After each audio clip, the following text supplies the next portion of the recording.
Welcome back to Investing Talk Podcast. Today we're looking into PSQ holdings. That's right. We've gathered quite a bit of material on them. Technical reports, due diligence summaries, news articles, analyst views, the whole lot. And our job is to sift through it all, pull out the key insights for now. We want to get a handle on their current situation, the financials, where they sit in the market, and what the outlook might be. It's a company that definitely gets people talking. Unique model, performance has been noticeable and certainly volatile. Very volatile.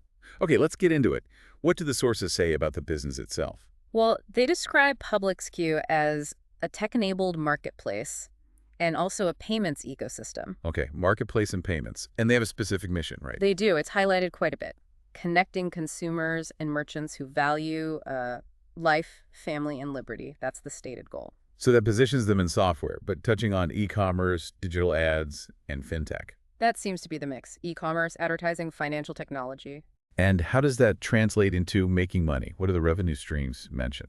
The sources point to a few core areas. Digital advertising fees from the merchants on their platform. Okay. Transaction fees from e-commerce sales happening through the marketplace. That makes sense. And then financial services. Specifically, point-of-sale financing seems to be a focus. So it's not just one thing, it's an ecosystem. Correct. The structure is broken down into the marketplace itself, then these wholly owned brands they have. Like the diaper initiative, I saw notes on that. Yes, exactly. The sources mention some pretty big donation numbers there too, over 3 million diapers and 2.5 million wipes since mid-2023. Wow. Okay, and the third part? And then the financial technology services piece. So marketplace, brands, fintech. Got it. That structure helps frame the financial picture, I suppose. Sure. What's the latest snapshot from the sources? The most recent detailed look comes from Q1 2025 results, filed around May 8th, 2025. And how did that look? They reported what the sources call solid revenue performance for that quarter. Solid. What's driving that, according to the material? It seems to be growth in those fintech initiatives we mentioned, and also an evolution in the marketplace towards focusing more on Made in America products. Interesting angle. And is this revenue growth new, or...? The sources also note that revenue growth has actually been pretty steady over the past 3 to 5 years. Okay, steady revenue growth is generally a good sign, but profitability often tells a different story, especially for growing tech companies. That definitely seems to be the case here. The Q1 2025 results showed a non-GAAP operating loss of roughly $4.88 million. Nearly $5 million loss. How does that compare? It's wider than before. The sources compare it to a $1.96 million loss previously. So the loss grew. How do the sources frame that? Well, it's often positioned as, typical for a company investing heavily in growth, but it does mean negative earnings per share are likely. Right. Investing in growth costs money up front. But you mentioned other sources had different data points on profitability. Yes, pulling from late 2024 data, specifically end of September 2024. One source reported a really significant quarterly loss, over $131 million. Whoa, $131 million. That's huge.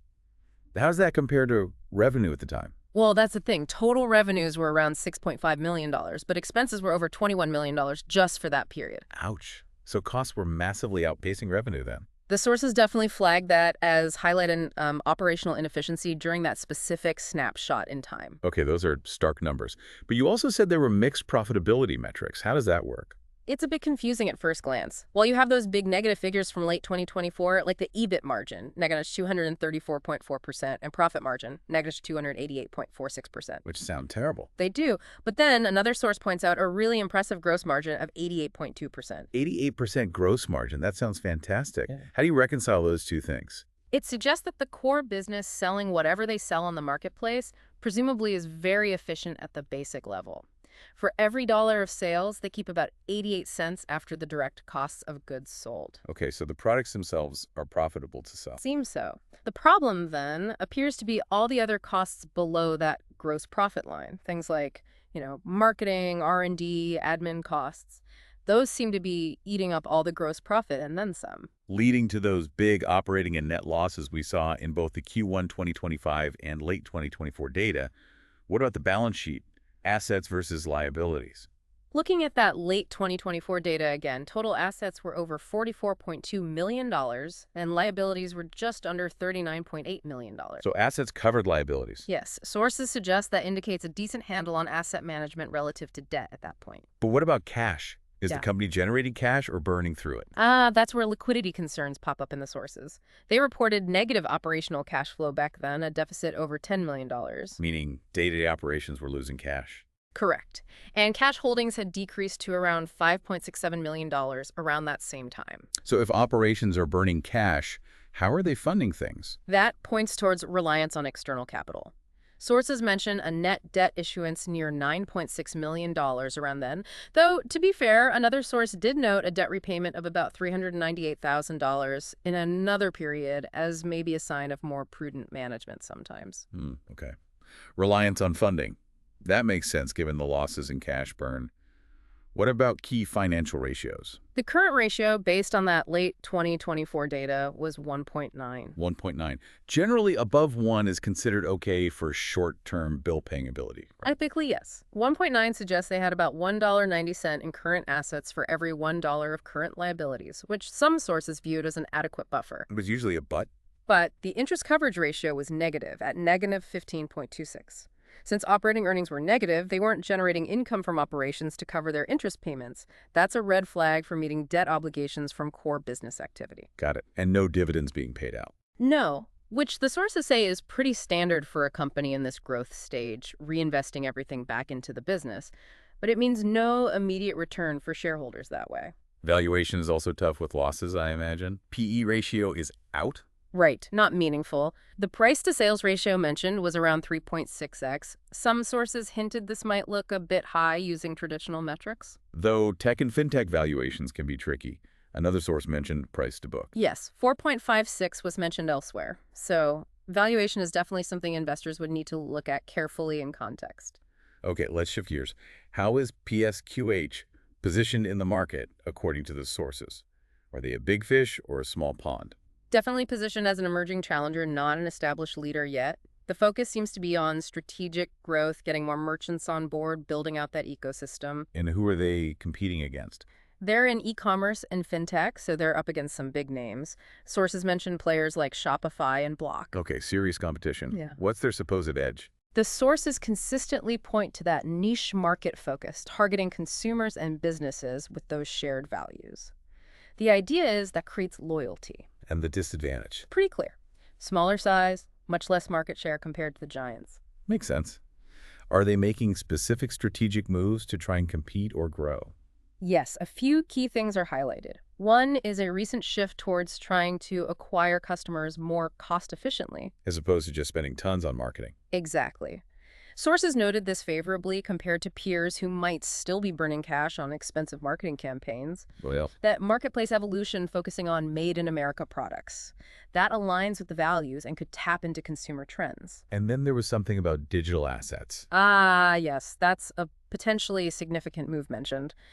They're exploring a digital asset treasury strategy. Meaning putting company cash into things like Bitcoin. Potentially. Yeah. The sources mention possibly allocating parts of the treasury into Bitcoin, yield-bearing stablecoins, and maybe other digital assets. Why would they do that? The rationale presented is to potentially diversify their reserves away from just cash and maybe enhance capital efficiency. Yield-bearing stablecoins, for instance, aim to hold value like the dollar, but also earn some return. That's definitely a trend in fintech. Could attract a different kind of attention, maybe. Could be. It aligns with broader fintech trends. And the sources also touch on their corporate social responsibility stuff like the diaper donations. How does that fit in strategically? It suggested it could subtly boost the brand and build goodwill with consumers and maybe even some investors.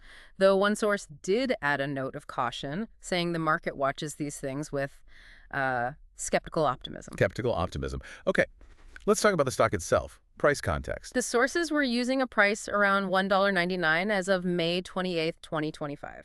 And the big headline for the stock seems to be volatility. Oh, absolutely. Sources hammered this point home. They reference crazy swings back in December 2024, down over 30% one day, up over 100% the next. Wow. That's extreme. It really illustrates the sensitivity and intraday swings, and the 52-week range cited $1.636 to $7.77 tells the same story. High volatility is key here. What about technical analysis? What were the signals saying around that May 28th date? It was a bit of a mixed message, actually. The overall technical consensus, which combines different tools, was giving a sell signal.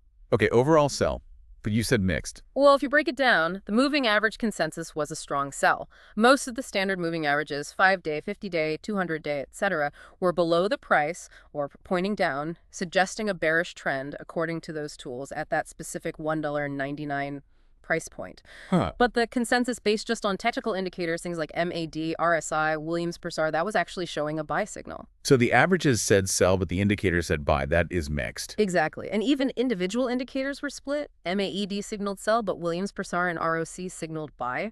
A whole bunch of others, like RSI and STOCH, were neutral. So someone relying purely on technicals would be getting conflicting information. Pretty much. It suggests uncertainty or a potential turning point, perhaps, depending on which tools a trader emphasizes. Sources also mention pivot points briefly, just another tool traders use for potential support resistance levels. At trading volume. Any clues there? Volume around May 21st was noted at about 1.18 million shares. Wow. Depending on how that compares to the average, sources suggested it might indicate increased recent interest. Okay, let's try to wrap our arms around all this. Based on the sources, what are the key risks and opportunities facing PSQH? On the risk side, regulatory uncertainty, especially around digital assets, is a big one given their potential strategy. Macroeconomic stuff like interest rates, recession fears impacting spending, that's a risk too. Competition. Definitely. Intense competition from established players is noted, and potential supply chain hiccups if they heavily rely on that Made in America focus. And the opportunities. The niche market focus is seen as a core opportunity building that loyal base. Diversified revenue streams help. Attracting new interest via the digital asset angle and the Made in America push are potential upsides.